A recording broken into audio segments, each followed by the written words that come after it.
প্রিয়া লালপুর শহরের সবচেয়ে আকর্ষণীয় তরুণী হিসাবে পরিচিত ছিল, শিক্ষিত এবং সৌন্দর্যে অতুলনীয়। রাহুল যতবার তাকে দেখত তার বুকের ধুকপুকানি যেন থামত না।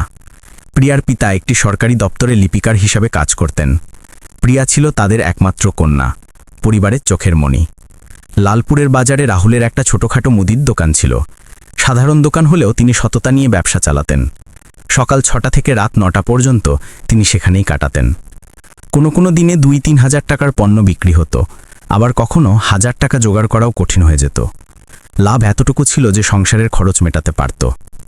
এখন তাদের বিবাহের 5 বছর পূর্ণ হয়েছে। প্রিয়ার সাথে তার প্রেমের সম্পর্ক গড়ে উঠেছিল।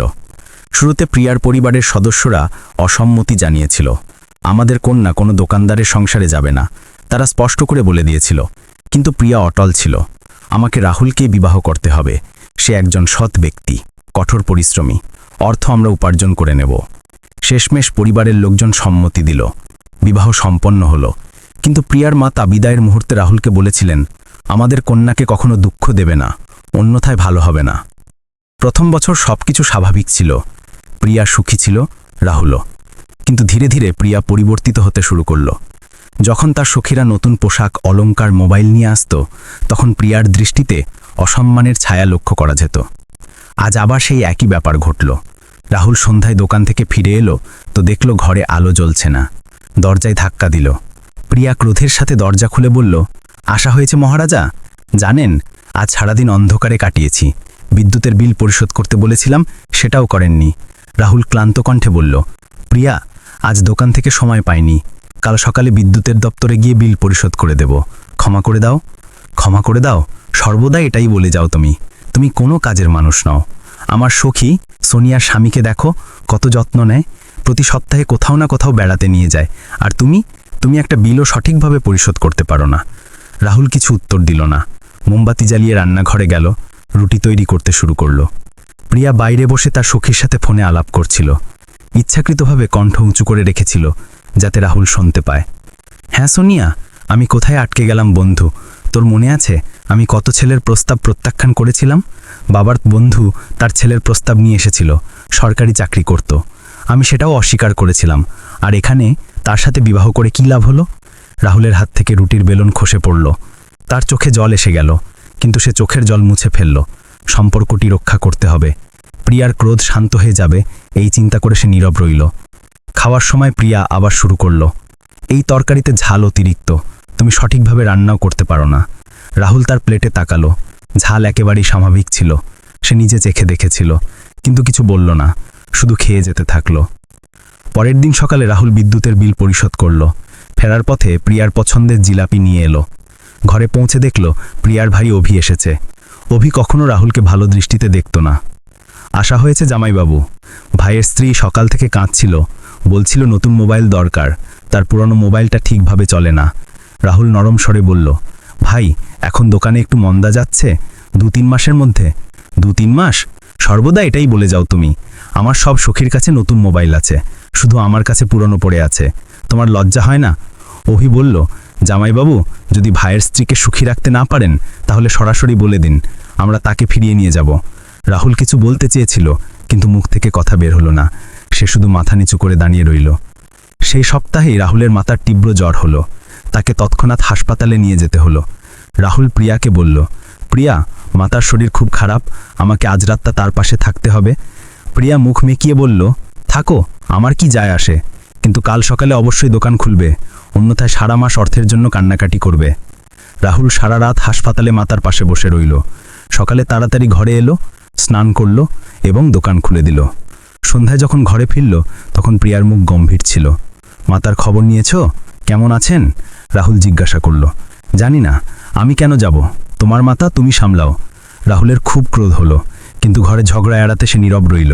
তার মাতা প্রিয়াকে কখনো খারাপ কথা বলেননি, সর্বদা স্নেহ করে রেখেছেন। আর আজ প্রয়োজনের মুহূর্তে? পরের দিন প্রিয়ার পিতামাতা এলেন, সাথে অভিও ছিল। বৈঠক ঘরে সবাই বৃত্তাকারে বসল। প্রিয়ার মাতা বললেন, রাহুল বাবা, আমাদের কন্যা সুখী নয়। দেখো, পাশের বাড়ির রীতার স্বামী তাকে স্কুটার কিনে দিয়েছে, প্রিয়াও যায় সে কিছু পায়। রাহুল হাত জোর করে বলল, মা, আমি সম্পূর্ণ চেষ্টা করছি। দোকান থেকে যা উপার্জন হয় সবই তো সংসারে লাগিয়ে দিই, প্রিয়া চিৎকার করে উঠল, মিথ্যে, তুমি তোমার মাতার পিছনে খরচ করো, আমার জন্য কখনো কিছু আনো না। এই অভিযোগ রাহুলের বুকে ছুরির মতো বিঁধল। সে কখনো তার মাতার জন্য অতিরিক্ত খরচ করেনি। সেই দিনের পর রাহুল ভেঙে পড়েছিল, কিন্তু দোকান তো চালাতে হবে, সংসার তো সামলাতে হবে। পরের দিন সকালে সে প্রতিদিনের মতো 6টায় উঠল। প্রিয়া তখনও ঘুমাচ্ছিল। সে চুপচাপ চা তৈরি করল এবং দোকানের জন্য বেরিয়ে গেল। দোকানে বসে রাহুল চিন্তা করছিল, সে কি কোনো ভুল করেছে? সে কি সত্যিই এত অক্ষম?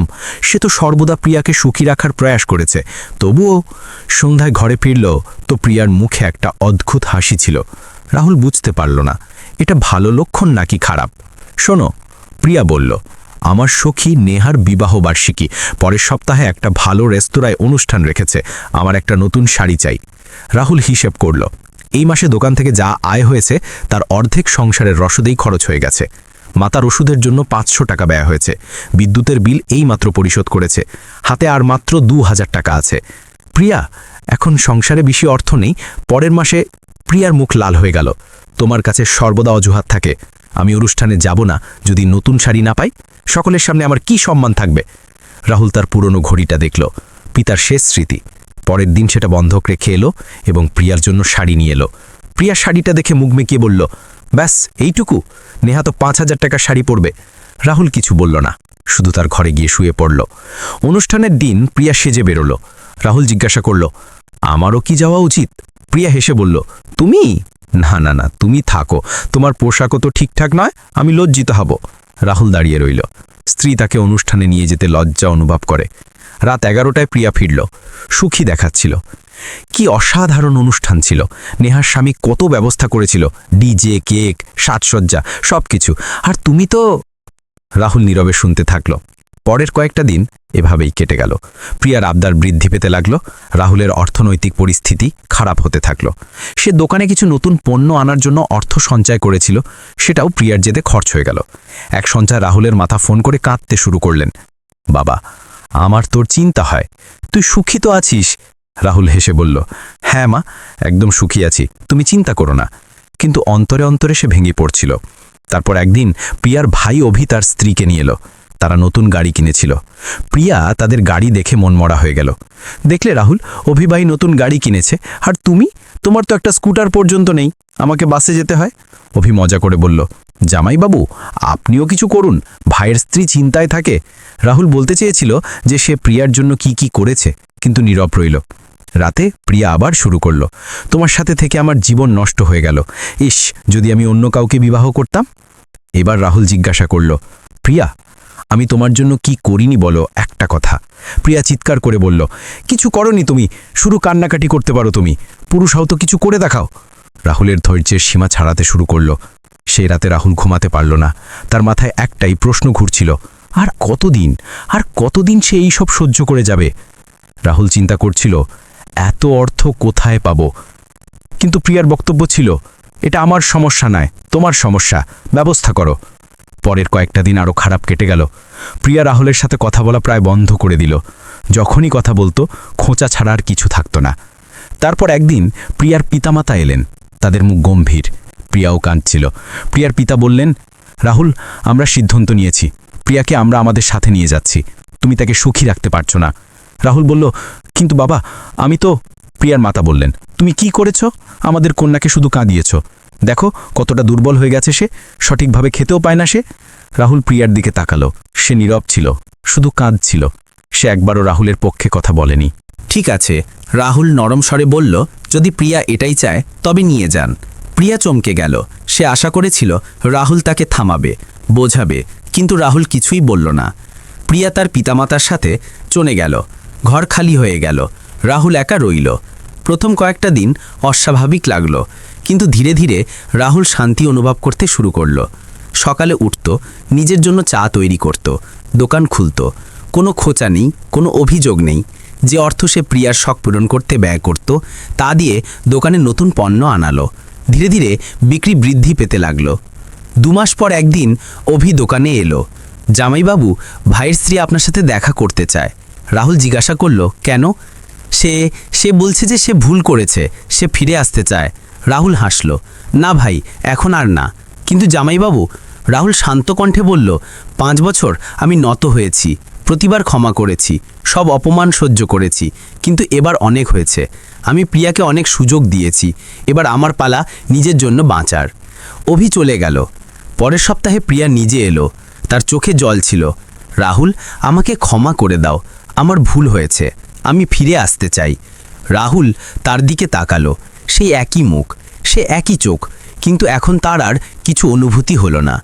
প্রিয়া, তুমি আমাকে প্রতিদিন আঘাত করেছ, আমার সম্মান নষ্ট করেছ, আমার ভালোবাসাকে আবর্জনা ভেবেছ। এখন আমি শান্তি পেয়েছি, আমি এই শান্তি হারাতে চাই না। কিন্তু রাহুল, আমি পরিবর্তিত হয়েছি, সত্যি। আমি এখন আমার পিতার ঘরে থাকতে চাই না। লোকে কটু কথা বলে, ঘরের লোকেরাও শোনায়, যেন আমি তাদের জন্য বোঝা হয়ে গেছি। প্রিয়া, রাহুল মাঝখানে থেমে বলল, ভালোবাসার মধ্যে সম্মান থাকে, কিন্তু তুমি আমাকে কখনো সম্মান করনি। তোমার কাছে আমি সর্বদা কম ছিলাম, সর্বদা ব্যর্থ ছিলাম। আমি সেই সম্পর্কে আর ফিরতে চাই না, যেখানে আমার কোনো মূল্যই ছিল না। প্রিয়া কাঁদতে লাগলো। রাহুল, প্লিজ যাও প্রিয়া, নিজের জীবন রক্ষা করো, আমাকে আমার জীবন রক্ষা করতে দাও। প্রিয়া কিছুক্ষণ সেখানে দাঁড়িয়ে রইল, তারপর ধীরে ধীরে চলে গেল। পরের দিন প্রিয়ার পিতা এলেন। রাহুল বাবা, ভুল হয়ে গেছে, আমরাও তোমাকে ভুল বুঝেছিলাম, প্রিয়াকে আরেকটা সুযোগ দাও। রাহুল হাত জোর করে বলল, বাবা, আমি আপনাকে সম্মান করি, কিন্তু যা ঘটে গেছে তা আমি ভুলতে পারি না। প্রিয়া শুধু আমাকে নয়, আমাদের সম্পর্কটাকেও শেষ করে দিয়েছে। এখন আর কোনো পথ বাকি নেই। তারা বোঝানোর অনেক প্রয়াস করলেন, কিন্তু রাহুল তার সিদ্ধান্তে অটল রইল। মাসখানেক পর রাহুল বিবাহ বিচ্ছেদের নথি পাঠিয়ে দিল। প্রিয়া শেষবারের মতো ফোন করল। রাহুল, তুমি কি সত্যি এটা করছো?